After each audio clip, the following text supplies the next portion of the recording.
তো hi guys, আজকের ভিডিওতে বলবো ভিপেন ছাড়াই কীভাবে আপনারা ফেসবুক চালাবেন। হ্যাঁ গাইস, ঠিক শুনছেন, ভিপেন ছাড়াই ফেসবুক চলবে রকেটের গতিতে, স্পিডে নেট।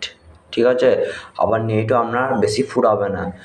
তো তার জন্য আমাদের ভিডিওটাকে পরে ওয়াচ করবেন, চ্যানেলটাকে সাবস্ক্রাইব করে একটি লাইক করে কমেন্ট করে শেয়ার করবেন। ঠিক আছে, লাইক সাবস্ক্রাইব কিন্তু দেখা হচ্ছে, আমি অনুরোধ করছি। ঠিক আছে আপনাদের কাছে।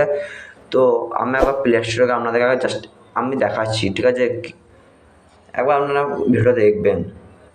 ধরুন আমি এখানে ভিপেন সার্চ করলাম, ভিপেন কিন্তু অনেক চলে আসবে, কিন্তু আপনারা ভিপেন সার্চ করবেন। এখান থেকে আপনারা করবেন ফেসবুক লাইট বলে একটা অ্যাপ্লিকেশান আছে। এই লাইট অ্যাপ্লিকেশানটাকে আপনারা ডাউনলোড করে নেবেন।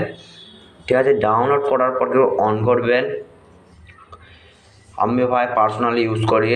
এতে কিন্তু আপনার নেটের স্পিড ভাই অনেকটা পাবেন, নেটের স্পিডও পাবেন, মানে আপনার নেটও ফুরাবে না কিন্তু বেশি। ঠিক আছে, মানে অল্প নেটে আপনার মানে 1-2 ঘন্টা মানে চলে যাবে। ধরুন আপনি ফেসবুকে 100 নেটে আপনি 3 ঘন্টা দেখতেন, এখানে ভাই 6 ঘন্টা হবে, এরকমভাবে চলে। ঠিক আছে ভাই, এই ট্রিকটা কিন্তু 100% ওয়ার্কিং। চ্যানেলটা ভাবলে সাবস্ক্রাইব করে যাবেন, অনুরোধ করলাম।